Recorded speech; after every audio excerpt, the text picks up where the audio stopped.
Here are the things I would tell my younger self so he'd stop worrying so much and start taking action and doing things, and so that he wouldn't be blindsided by the realities of what it takes to get good at something. It takes a lot of time, a lot of iteration, and a lot of failure. Maybe you need to tell your younger self some of these things too. Hope they're helpful. Number one, you'll feel like you have it all figured out multiple times before you actually do. All masters suck at the start, and most of them feel like they have it all figured out at the beginning, but then get humbled over and over again until they know their exact level of competency. From there, they slowly raise their competency until they can look back and realize they're enlightened. Embrace the journey more than the destination. Learn to love the process, and you'll be able to hold out long enough to see success. Each misstep, if you learn from it, gets you closer to true understanding. Just fail a lot. You'll get there. If you know the Dunning-Kruger effect, you know it basically starts out in uninformed optimism, which is your beginning. You are just starting out, you know a little bit about something, but you think you know everything, and you are your most confident you'll probably ever be. Then you enter the valley of despair, which is basically you learn a little more and you realize how much you don't know, and you lose all your confidence because you feel like there is so much out there. In that valley of despair, you're going to, for a while, feel like you really don't know that much at all. You're going to keep learning and keep trying and keep failing, little successes here or there, but you have a great understanding of everything you don't know. People in the valley of despair will sometimes feel like they don't know anything, when in fact, compared to their beginning, they're actually very experienced and very knowledgeable. But it isn't until you begin to look back and reflect on how much you've grown that you start to gain confidence that you actually know what you're talking about. And that is where you start to slowly rise in both confidence and your increased amount of experience and knowledge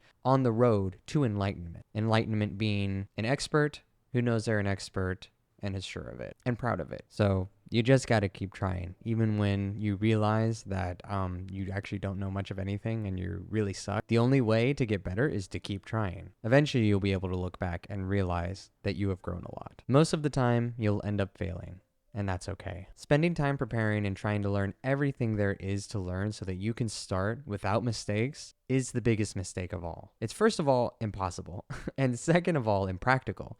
You'll have mountains of notes and books and videos you'll constantly be referring to while trying to implement the basics. If you just start, you will learn the basics until they become second nature. And by them becoming second nature, you will free up mental space so that you can learn the next steps. Also, this is a really cool point that I've only recently realized, is you will learn in a more lean way and not experience information overload or decision overwhelm. Learning without taking action is basically overconsumption on the way to execution of the basics. Learning after taking action is knowing the exact things you need to consume, the right questions to ask or research, and not getting distracted by anything or consuming anything extra. You know the right things to look for or eat because you have run into plateaus from taking action. You've gathered data from taking action and are confused about something and know the exact question you want to ask, not a general knowledge about the subject. Fearing failure is fearing the process of growth, the process of success. You may as well be dead since you're immobile. You're either growing or decaying.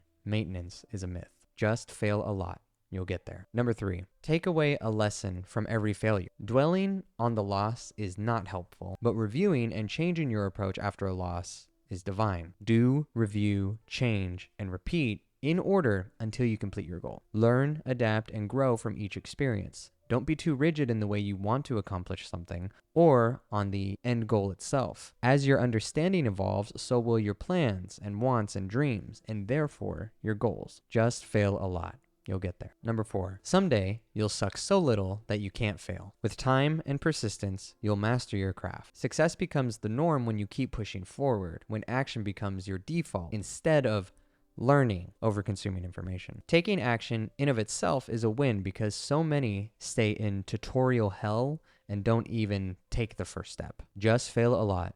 You'll get there. So those are the things I would tell my younger self. I've also done journal exercises from time to time where I simulate my future self giving my current self advice, and I can't recommend it enough. It always makes me feel inspired but also annoyed in a good way because I know they're right. And basically in this moment, the only reason I'm just overwhelmed or overthinking is because I'm distracted from the main things. And the main things are usually just doing the basics for a long time. Today's video is the same exercise, just in a different order. It is your current self giving your past self advice. But if you want to go a little deeper, this exercise is also a chance for self-reflection on your growth and success compared to your past self, and a chance to forgive yourself for not knowing things rather than getting angry at yourself, wishing you'd known everything sooner. Be kind to your old self, be kind to your current self, and be kind to your future self. If you want the distilled bullet note version of this, I write a tweet thread every morning, and that gets turned into a blog, and that gets turned into this YouTube video. So you can check those out if you want. And yeah, if you want some free journal prompts and other resources, just check the website out.